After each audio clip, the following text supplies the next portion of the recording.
അസ്സാം വലൈക്കും വറഹമത്തുള്ള. ഖാദിസിയ യുദ്ധം കഴിഞ്ഞ് ഉമറുൽ ഖത്താബ് റളിയല്ലാഹു അൻഹുവിൻ്റെ അരികിൽ ആളുകളിങ്ങനെ മരണപ്പെട്ട ആളുകളുടെ അവസ്ഥകൾ പറഞ്ഞുകൊണ്ടിരിക്കുകയാണ്. കുറേ ആളുകളെ പറയുമ്പോൾ ഉമറുൽ ഖത്താബ് റളിയല്ലാഹുവിനെ അവരൊക്കെ അറിയുന്നുണ്ട്. പിന്നീട് അവർ പറഞ്ഞു, അമീറുൽ മുഅ്മിനീൻ, ചില ആളുകൾ കൂടെ ഉണ്ട്, അവരെ അമീറുൽ മുഅ്മിനീൻ അറിയില്ല.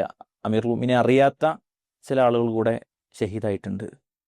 ഇത് കേട്ടപ്പോൾ ഉമറുൽ ഖത്താബ് റളിയല്ലാഹു അൻഹു വിഷമത്തോടുകൂടെ പറഞ്ഞു എന്നാണ്, അമീറുൽ മുഅ്മിനീൻ ഉമറുൽ ഖത്താബിനെ അറിഞ്ഞിട്ടില്ലെങ്കിൽ എന്താണ്, റബ്ബ് സുബ്ഹാനഹു വ തആലയുടെ സന്നിധിയിൽ അവരെക്കുറിച്ച് രേഖപ്പെടുത്തിയിട്ടുണ്ടല്ലോ എന്നാണ്. സഹോദരങ്ങളെ, ഇത് വളരെ ഗൗരവമേറിയ, അല്ലെങ്കിൽ നമ്മൾ ചിന്തിക്കേണ്ട ഒരു വാക്കാണ്. ആളുകൾ നമ്മൾ ചെയ്യുന്നത് അറിഞ്ഞോ അറിഞ്ഞില്ലേ എന്നുള്ളതല്ല പ്രധാനം. നാം നിർവഹിക്കുന്ന കർമ്മങ്ങൾ റബ്ബിൻ്റെ അരികിൽ ഇഖ്ലാസോടുകൂടെ നമുക്ക് സമർപ്പിക്കാൻ പറ്റിയോ എന്നുള്ളതാണ് ഏറ്റവും പ്രധാനം. പലപ്പോഴുമൊക്കെ അറിയാതെയെങ്കിലും നമ്മുടെ കർമ്മങ്ങളിലേക്ക് കയറി വരുന്ന ഒരു കാര്യമാണ് റിയാ എന്നുള്ളത്. തൊട്ടടുത്ത നാട്ടിലെ ഒരു പള്ളിയുടെ പിരിവിന് വേണ്ടി വന്നാൽ ചിലപ്പോഴൊക്കെ നമ്മൾ അവരല്ലേ വരുന്നത്, അപ്പോൾ എങ്ങനെയാണ് ഒരു 50 100 കൊടുക്കുക, അല്ലെങ്കിൽ 500 കൊടുക്കുക എന്ന് വിചാരിച്ച് ചിലപ്പോൾ നമ്മൾ കുറച്ചധികം കൊടുക്കും. അങ്ങനെയല്ല. അല്ലെങ്കിൽ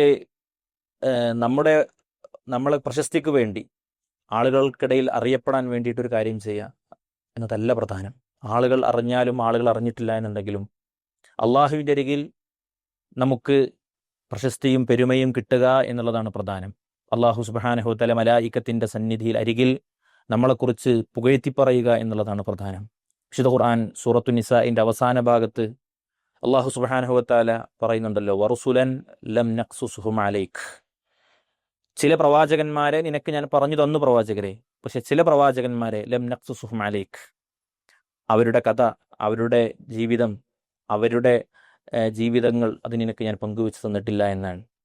ഇത് വെച്ചിട്ട് പണ്ഡിതന്മാർ പറയാറുണ്ട്, അവരുടെ കഥകൾ നമുക്ക് കിട്ടിയിട്ടില്ല എന്നുണ്ടെങ്കിലും അവർക്കൊന്നും കുറയുന്നില്ല. അവർ ഈ ലോകത്ത് അവരുടെ ദൗത്യങ്ങൾ നിർവഹിച്ചു പോയി. ചില പ്രവാചകന്മാരെ അള്ളാഹു നമുക്ക് പരിചയപ്പെടുത്തി തന്നു. എന്തിന്? നമുക്ക് വേണ്ടിയിട്ടാണ്.